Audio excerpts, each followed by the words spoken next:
ধাক্কা দিয়ে ফেলে দেয়। এমনি 10 ফুট উপর থেকে একজন প্লেয়ারকে ফলো করে গোল দিয়ে একটা হেড শট মেরেছে, কিন্তু ওটা গোল হয়ে গেছে 10 ফুট লাফিয়ে। আর ওটা ছিল এমবাপ্পেকে ফলো করে ওটা করেছে।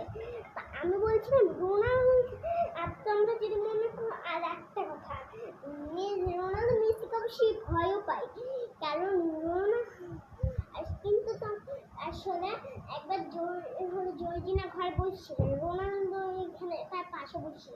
রোনাল্ডোকে বললাম তোমার থেকে কোনো সেরা খেলোয়াড় কি আছে না নেই? রোনাল্ডো বলেন অবশ্যই আমার থেকে একজনই হতে পারে, সেটা হলো মেসি।